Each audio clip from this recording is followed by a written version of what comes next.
ଷୋଡ଼ଶ ଶତାବ୍ଦୀର ଭାରତ ଭାବିଲେ ମନକୁ ଆସି ଚାରିଆଡ଼େ କେମିତି ଏକ ରାଜନୈତିକ ଅସ୍ଥିରତା। ଗୋଟେ ପଟେ ମୋଗଲ ସାମ୍ରାଜ୍ୟ ଧୀରେ ଧୀରେ ନିଜର ପାଦ ଜମାଉଛି, ଆଉ ଅନ୍ୟପଟେ ଆଫଗାନମାନଙ୍କର ଶକ୍ତି ଭାଙ୍ଗି ରୁଜି ଯାଉଛି। ଏକଦମ। ଆଉ ଠିକ୍ ଏମିତି ଏକ ସମୟରେ ପୂର୍ବ ଭାରତରେ ଜଣେ ଶାସକ ଉଭା ହେଲେ, ସୁଲେମାନ କର୍ରାନୀ। ଆଜି ଆମର ଆଲୋଚନା ତାଙ୍କୁ ନେଇ। ଆମେ ଯେଉଁ ଲେଖାଟିକୁ ଆଧାର କରି କଥା ହେଉଛେ ତାର ଶୀର୍ଷକ ହେଉଛି ବଙ୍ଗଳାରେ ସୁଲେମାନ କର୍ରାନୀ ଏବଂ ଆଫଗାନ ଶାସନର ଅସ୍ତରାଗ। ଆଉ ଏହି ସମୟଟା ବହୁତ ଗୁରୁତ୍ୱପୂର୍ଣ୍ଣ, କାରଣ ଏହା ଥିଲା ଏକ ପରିବର୍ତ୍ତନର ସମୟ। ହଁ, ଆଉ ଲେଖାଟି ପଢ଼ିଲା ବେଳେ ମୋ ମନରେ ଗୋଟେ ବଡ଼ ପ୍ରଶ୍ନ ଆସିଲା। କ'ଣ? ଯେ ଜଣେ ସାଧାରଣ ଆଫଗାନ ସର୍ଦ୍ଦାର, ଯାହାର କି ମହାନ ଶେର ଶାହ ସୁରୀଙ୍କ ସହ କୌଣସି ରକ୍ତ ସମ୍ପର୍କ ନଥିଲା, ଆଚ୍ଛା, ସେ କେମିତି ପ୍ରାୟ 2 ଦଶନ୍ଧି ଧରି ଏତେ ବଡ଼ ଶକ୍ତିଶାଳୀ ମୋଗଲ ସାମ୍ରାଜ୍ୟକୁ ଦୂରେଇ ରଖିପାରିଲେ? ଏଇଟା ହିଁ ସବୁଠାରୁ ଗୁରୁତ୍ୱପୂର୍ଣ୍ଣ ପ୍ରଶ୍ନ, ଆଉ ଏହାର ଉତ୍ତରରେ ହିଁ ତାଙ୍କର ପୁରା ରାଜନୈତିକ ଦକ୍ଷତା ଲୁଚି ରହିଛି। ଆଉ ସେ ନିଜର ଏକ ସ୍ୱାଧୀନ ରାଜ୍ୟ ବି ଚଳାଉଥିଲେ। ଏଇଟା ହିଁ ତ ରହସ୍ୟ। ନିଶ୍ଚୟ। ଦେଖନ୍ତୁ, ଆପଣ ଆଫଗାନ ଶକ୍ତି କଥା କହିଲେ ନା, ତାକୁ ଗୋଟେ ଉଦାହରଣରେ ବୁଝିବା। ଭାବନ୍ତୁ, ଆଫଗାନ ଶକ୍ତି ଗୋଟେ ବଡ଼ ନିଆଁ ଭଳି ଥିଲା। ଶେରଶାହଙ୍କ ସମୟରେ ଏହା ଦିଲ୍ଲୀରେ ଜଳୁଥିଲା, ପୁରା ପ୍ରଚଣ୍ଡ ଭାବେ। ଠିକ୍। କିନ୍ତୁ ତାଙ୍କ ପରେ ସେ ନିଆଁ ଧୀରେ ଧୀରେ ଲିଭିବାକୁ ଲାଗିଲା, ଆଉ ସେହି ନିଆଁରୁ କିଛି ଅଙ୍ଗାର ଛିଟିକି ଯାଇ ବଙ୍ଗଳା ଆଉ ବିହାରରେ ପଡ଼ିଲା। ଏକ୍ଜାକ୍ଟଲି। ସେଠି ଏକ ଛୋଟ ନିଆଁ ଭାବେ ଜଳିବାକୁ ଲାଗିଲା, ଆଉ ସୁଲେମାନ କର୍ରାନୀ ଥିଲେ ସେହି ଦ୍ୱିତୀୟ ଛୋଟ ନିଆଁର ରକ୍ଷକ। ବାଃ, ବହୁତ ବଢ଼ିଆ ଉଦାହରଣ। ତେବେ ଏହି କଥାରୁ ଆମେ ଆମ ଆଲୋଚନାର ପ୍ରଥମ ଭାଗକୁ ଯିବା। ହଁ, ମୋତେ ସବୁଠୁ ଆଶ୍ଚର୍ଯ୍ୟ ଲାଗିଲା ଯେ ସୁଲେମାନ କର୍ରାନୀଙ୍କର ଶେରଶାହଙ୍କ ସହ କୌଣସି ବଂଶଗତ ସମ୍ପର୍କ ନଥିଲା। ଆଉ ଏଇଟା ବହୁତ ଲୋକ ଜାଣନ୍ତିନି। ହଁ, ଆମେ ସାଧାରଣତଃ ଭାବୁ ଯେ ରାଜା ପରେ ରାଜା, ସେମାନେ ଗୋଟିଏ ପରିବାରର। କିନ୍ତୁ ଏଠି କାହାଣୀ ପୁରା ଅଲଗା। ପୁରା ଅଲଗା। ଶେରଶାହ ଥିଲେ ସୁର ବଂଶର, ଆଉ ସୁଲେମାନ ଥିଲେ କର୍ରାନୀ ବଂଶର। ହଁ, ଦୁଇଟା ସମ୍ପୂର୍ଣ୍ଣ ଭିନ୍ନ ଆଫଗାନ ଗୋଷ୍ଠୀ। ଆଉ ଏହି ପାର୍ଥକ୍ୟଟା ଖାଲି ଗୋଟେ ଛୋଟ ତଥ୍ୟ ନୁହେଁ, ଏଇଟା ସେହି ସମୟର ରାଜନୀତିକୁ ବୁଝିବା ପାଇଁ ଏକ ଚାବିକାଠି। କେମିତି? କାରଣ ଏହା ଦର୍ଶାଉଛି ଯେ ଆଫଗାନ ଶକ୍ତି କୌଣସି ଗୋଟିଏ ରାଜବଂଶର ଅଧୀନରେ ନଥିଲା। ଆଚ୍ଛା, ଏହା ବିଭିନ୍ନ ଶକ୍ତିଶାଳୀ ଆଫଗାନ କବିଲା ବା ଗୋଷ୍ଠୀର ଏକ ମେଣ୍ଟ ଭଳି ଥିଲା। ଠିକ୍ କହିଲେ। ଶେରଶାହ ଯେତେବେଳେ କ୍ଷମତାରେ ଥିଲେ ସେ ନିଜ ଦକ୍ଷତା ବଳରେ ସମସ୍ତଙ୍କୁ ଏକାଠି କରି ରଖିଥିଲେ। କିନ୍ତୁ ତାଙ୍କ ପରେ 1555 ମସିହା ବେଳକୁ ଯେତେବେଳେ ତାଙ୍କର ଦୁର୍ବଳ ଉତ୍ତରାଧିକାରୀମାନେ ମୋଗଲମାନଙ୍କଠାରୁ ହାରିଗଲେ, ସେହି ଏକତା ଭାଙ୍ଗିଗଲା। ଆଉ ଉତ୍ତର ଭାରତରେ ଏକ ରାଜନୈତିକ ଶୂନ୍ୟସ୍ଥାନ ସୃଷ୍ଟି ହେଲା। ହଁ, ଆଉ ଏହି ସୁଯୋଗରେ ହିଁ ସୁଲେମାନ କର୍ରାନୀଙ୍କ ଭଳି ଆଞ୍ଚଳିକ ନେତାମାନେ ବଙ୍ଗଳା ଓ ବିହାରରେ ନିଜର ପ୍ରଭାବ ବିସ୍ତାର କଲେ। ତାମାନେ ଏଇଟା ଉତ୍ତରାଧିକାରର ପ୍ରଶ୍ନ ନଥିଲା, ବରଂ ସୁଯୋଗର ସଦୁପଯୋଗ ଥିଲା। ଏକଦମ। ସୁର ସାମ୍ରାଜ୍ୟର ଭଗ୍ନାବଶେଷ ଉପରେ ଏକ ନୂଆ ଆଫଗାନ ଶକ୍ତିକେନ୍ଦ୍ର ଗଢ଼ି ଉଠିଲା। ତେବେ ଆସନ୍ତୁ ସେଇ ମୂଳ ପ୍ରଶ୍ନକୁ ଫେରିବା। ସେ ମୋଗଲମାନଙ୍କୁ କେମିତି ସମ୍ଭାଳୁଥିଲେ? କାରଣ ଲେଖାରେ ଅଛି ତାଙ୍କ ଶାସନକାଳ ପ୍ରାୟ 1556ରୁ 1572। ସେଇଟା ଆକବରଙ୍କ ପ୍ରାରମ୍ଭିକ ଶାସନକାଳ ସହିତ ପ୍ରାୟ ଏକା ସମୟର ଥିଲା। ହଁ, ସମକାଳୀନ ଥିଲେ। ଗୋଟେ ପଟେ ଆକବର ଉତ୍ତର ଭାରତରେ ନିଜ ସ୍ଥିତି ମଜବୁତ କରୁଛନ୍ତି, ଆଉ ଅନ୍ୟପଟେ ସୁଲେମାନ କର୍ରାନୀ ପୂର୍ବ ଭାରତକୁ ନିୟନ୍ତ୍ରଣ କରୁଛନ୍ତି। ଏହା ତ ସିଧାସଳଖ ସଂଘର୍ଷର ସ୍ଥିତି ହେବା କଥା। କିନ୍ତୁ ସୁଲେମାନଙ୍କର ସବୁଠୁ ବଡ଼ ଚାତୁରୀ ଥିଲା ଯେ ସେ ଏହି ସଂଘର୍ଷକୁ କେବେ ହେବାକୁ ଦେଲେନି। ଆଚ୍ଛା। ତାଙ୍କ ନୀତିକୁ ଆମେ ଏକ ପ୍ରକାର ରାଜନୈତିକ ଜୁଜୁତ୍ସୁ କହିପାରିବା। ରାଜନୈତିକ ଜୁଜିତ୍ସୁ, ଏଇଟା ବଡ଼ ମଜାଦାର ଶବ୍ଦ। କ'ଣ ଏହାର?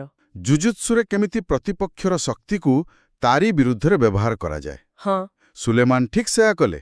ସେ ବୁଝିଥିଲେ ଯେ ମୋଗଲମାନେ ସେତେବେଳେ ରାଜପୁତ, ଗୁଜରାଟ ସବୁଆଡ଼େ ବ୍ୟସ୍ତ ଅଛନ୍ତି। ତେଣୁ ସେମାନେ ବଙ୍ଗଳା ଆଡ଼କୁ ଆସିବାକୁ ଚାହୁଁନଥିଲେ। ବିଶେଷ କରି ଯେତେବେଳେ ସେଠାକାର ଶାସକ କାଗଜପତ୍ରରେ ତାଙ୍କ ଅଧୀନତା ସ୍ୱୀକାର କରୁଛି। ତ ସୁଲେମାନ କ'ଣ କଲେ? ସେ ନିୟମିତ ଭାବେ ଆକବରଙ୍କ ଦରବାରକୁ ଦାମୀ ଉପହାର ପଠାଉଥିଲେ। ସେ ନିଜ ନାମରେ ମୁଦ୍ରା ତିଆରି କରୁନଥିଲେ, ଆକବରଙ୍କ ନାମରେ କରୁଥିଲେ। ଏପରିକି ଶୁକ୍ରବାର ନମାଜରେ ଖୁଦ୍ବା ମଧ୍ୟ ଆକବରଙ୍କ ନାମରେ ପଢ଼ାଯାଉଥିଲା। ବାଃ, ସେ ଆକବରଙ୍କୁ ଗୋଟେ ସନ୍ଦେଶ ଦେଉଥିଲେ ଯେ ମୁଁ ଆପଣଙ୍କର ବିଶ୍ୱସ୍ତ ସାମନ୍ତ, ଆପଣ ପୂର୍ବ ଭାରତ ବିଷୟରେ ଚିନ୍ତା କରନ୍ତୁ ନାହିଁ। ଏକଦମ।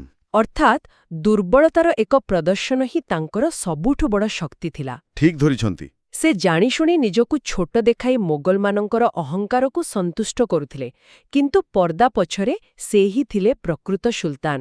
ଆଉ ଏହା କେବଳ ରଣନୀତି ନଥିଲା, ଏହା ଥିଲା ବାସ୍ତବବାଦିତା। ସେ ଇତିହାସରୁ ଶିଖିଥିଲେ। କ'ଣ ଶିଖିଥିଲେ? ସେ ଦେଖିଥିଲେ ଯେ ଯେଉଁମାନେ ମୋଗଲମାନଙ୍କ ସହ ସିଧାସଳଖ ଟକ୍କର ଦେଇଛନ୍ତି ସେମାନଙ୍କର କ'ଣ ହୋଇଛି। ହଁ, ସେଇଟା ତ ସତ। ତାଙ୍କର ଏହି ବାସ୍ତବବାଦୀ ନୀତି ଯୋଗୁଁ ହିଁ ପୂର୍ବ ଭାରତରେ ଆଫଗାନ ଶାସନ ଆହୁରି 2 ଦଶନ୍ଧି ତିଷ୍ଠି ରହିଲା। ଆଉ ଏଇଠି ଗୋଟେ ପ୍ରଶ୍ନ ଉଠୁଛି, ମୋଗଲମାନଙ୍କୁ ଏମିତି ଶାନ୍ତ ରଖି ସେ ଯୋଉ ସମୟ ପାଇଲେ ତାର ଉପଯୋଗ ସେ କେଉଁଠି କଲେ? ଆଉ ଏହାର ଉତ୍ତର ଆମକୁ ସିଧା ଓଡ଼ିଶାକୁ ନେଇ ଆସୁଛି। ଗୋଟେ ସମୟ ଥିଲା ଯେତେବେଳେ ଓଡ଼ିଶାର ଭାଗ୍ୟ ଓଡ଼ିଶାର ମାଟିରେ ହିଁ ଲେଖାଯାଉଥିଲା। ସୋମବଂଶୀ, ଗଙ୍ଗବଂଶୀ, ଗଜପତି, ବଡ଼ ବଡ଼ ଶକ୍ତିଶାଳୀ ରାଜବଂଶ। ହଁ, ଯେଉଁମାନେ ଏଠି ମନ୍ଦିର ଗଢ଼ିଥିଲେ, ସାମ୍ରାଜ୍ୟ ବିସ୍ତାର କରିଥିଲେ। କିନ୍ତୁ 16ଶ ଶତାବ୍ଦୀ ଆସୁ ଆସୁ ସେ ଗୌରବର ସୂର୍ଯ୍ୟ ଟିକେ ଅସ୍ତ ହେବାକୁ ଲାଗିଲା। ରାଜସିଂହାସନ ଚାରିପଟେ ଷଡ଼ଯନ୍ତ୍ରର କଳା ବାଦଲ ଘୁଟି ଆସୁଥିଲା। ତେବେ ଆଜି ଆମେ ସେହି ଇତିହାସର ଏକ ବହୁତ ଗୁରୁତ୍ୱପୂର୍ଣ୍ଣ ମୋଡ଼ ଉପରେ କଥା ହେବା। ଏମିତି ଏକ ସମୟ ଯାହା ମାତ୍ର 16 ବର୍ଷ ଧରି ଚାଲିଥିଲା, କିନ୍ତୁ ଓଡ଼ିଶାର ହଜାରେ ବର୍ଷର ଇତିହାସକୁ ସବୁଦିନ ପାଇଁ ବଦଳାଇ ଦେଲା।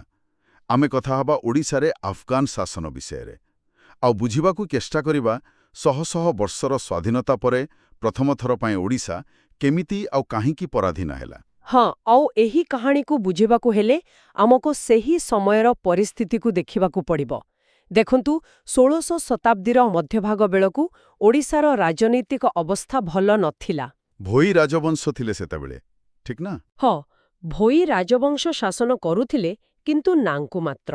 ରାଜ ପରିବାର ଭିତରେ କ୍ଷମତା ପାଇଁ ଯେଉଁ କନ୍ଦଳ ଆରମ୍ଭ ହୋଇଥିଲା, ତାହା ପୂରା ରାଜ୍ୟକୁ ଦୁର୍ବଳ କରିଦେଇଥିଲା। ଘର ଭିତରେ ହିଁ ନିଆଁ ଲାଗିଥିଲା। ଏକଦମ। ସେନାପତିମାନେ ନିଜ ନିଜ ଭିତରେ ଲଢ଼ୁଥିଲେ, ସାମନ୍ତ ରାଜାମାନେ ସ୍ୱାଧୀନ ହେବାକୁ ଚେଷ୍ଟା କରୁଥିଲେ। ଆଉ ଯେତେବେଳେ ଘରେ ନିଆଁ ଲାଗେ, ସାଧାରଣତଃ ପଡ଼ୋଶୀ ସୁଯୋଗ ଖୋଜନ୍ତି। ଏ କ୍ଷେତ୍ରରେ ସେହି ପଡ଼ୋଶୀ କିଏ ଥିଲା? ସେହି ପଡ଼ୋଶୀ ଥିଲେ ବଙ୍ଗାଳର ଆଫଗାନ ଶାସକ ସୁଲେମାନ କରାରାଣୀ। ସେ ଜଣେ ବହୁତ ଚାଲାକ ଏବଂ ମହତ୍ୱାକାଂକ୍ଷୀ ଶାସକ ଥିଲେ। ଆଚ୍ଛା।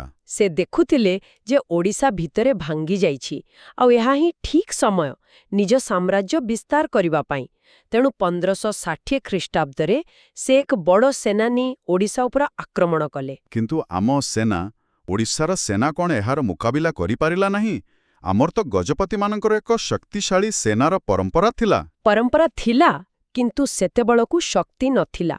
ଭୋଇ ରାଜବଂଶର ଶାସକମାନେ ଏତେ ଦୁର୍ବଳ ଥିଲେ ଯେ ସେମାନେ ଏକଜୁଟ ହୋଇ ଏହି ଆକ୍ରମଣର ସାମ୍ନା କରିପାରିଲେ ନାହିଁ। ଆଫଗାନ ସେନା ସେମାନଙ୍କୁ ବହୁତ ସହଜରେ ପରାସ୍ତ କରି ରାଜଧାନୀ କଟକକୁ ଦଖଲ କରିନେଲା। ଆଉ ଏଇଠି ହିଁ ସବୁକିଛି ବଦଳିଗଲା।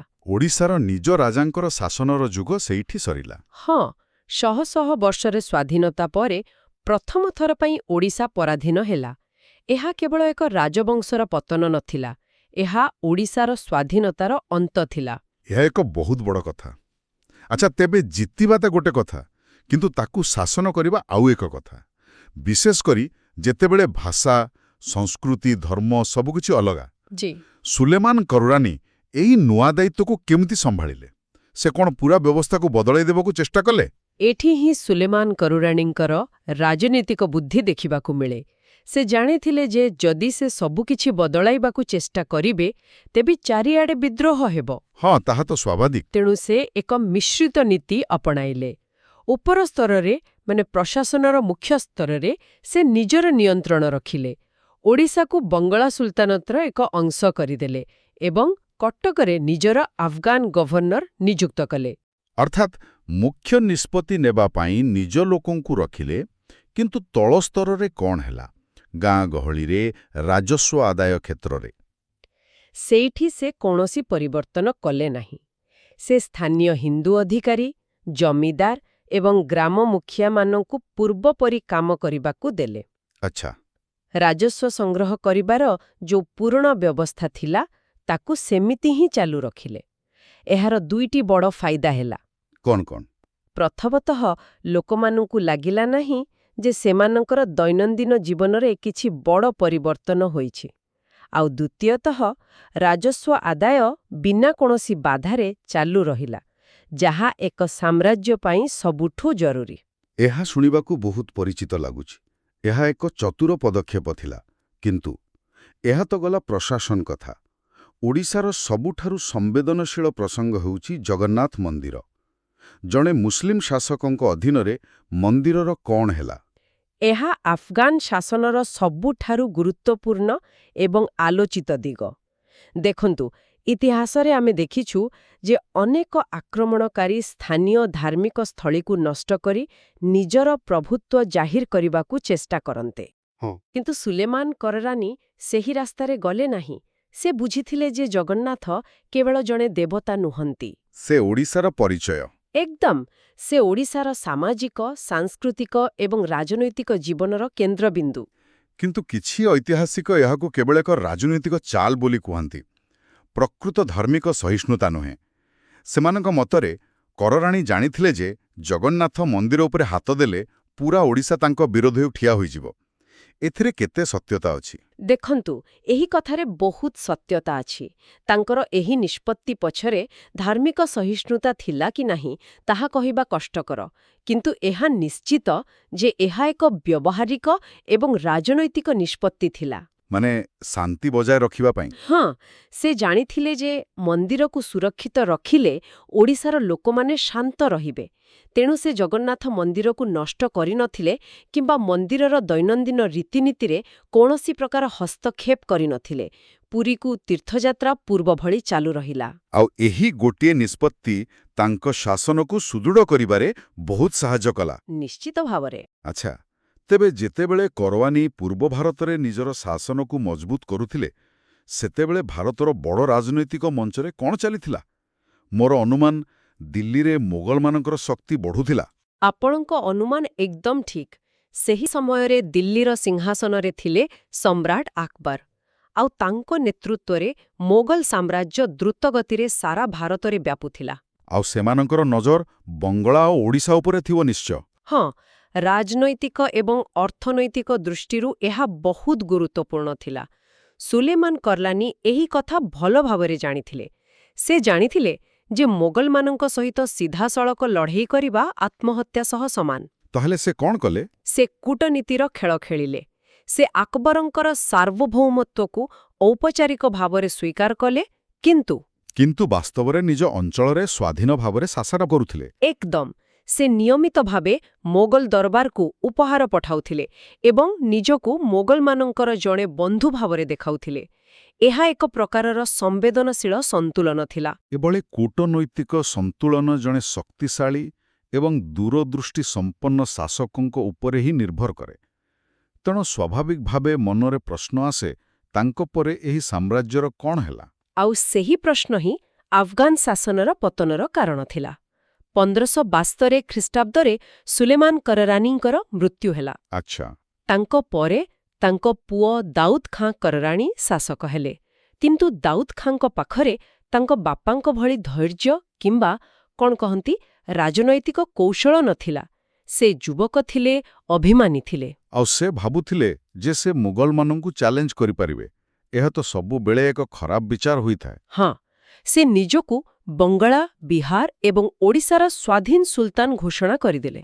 ଏପରିକି ନିଜ ନାମରେ ମୁଦ୍ରା ତିଆରି କରିବା ଆରମ୍ଭ କଲେ। ଓହୋ, ଏହା ତ ମୁଗଲ ସମ୍ରାଟ ଆକବରଙ୍କ ପାଇଁ ଏକ ସିଧାସଳଖ ଚ୍ୟାଲେଞ୍ଜ ଥିଲା। ନିଶ୍ଚିତ ଭାବରେ। ଆକବର ଆଉ ଅପେକ୍ଷା କଲେ ନାହିଁ। ସେ ପୂର୍ବ ଭାରତକୁ ସମ୍ପୂର୍ଣ୍ଣ ଭାବେ ନିଜ ସାମ୍ରାଜ୍ୟରେ ମିଶାଇବା ପାଇଁ ନିଷ୍ପତ୍ତି ନେଲେ। ଫଳରେ ଆଫଗାନ ଏବଂ ମୁଗଲମାନଙ୍କ ମଧ୍ୟରେ ଯୁଦ୍ଧ ଅବଶ୍ୟମ୍ଭାବୀ ହୋଇପଡ଼ିଲା। ଏବଂ ସେହି ଯୁଦ୍ଧ ହିଁ ସବୁକିଛି ନିଷ୍ପତ୍ତି ନେଲା। ହଁ, ସେହି ଯୁଦ୍ଧ ଥିଲା 1576 ଖ୍ରୀଷ୍ଟାବ୍ଦର ରାଜମହଲ ଯୁଦ୍ଧ। ଏହା ଏକ ନିର୍ଣ୍ଣାୟକ ଯୁଦ୍ଧ ଥିଲା।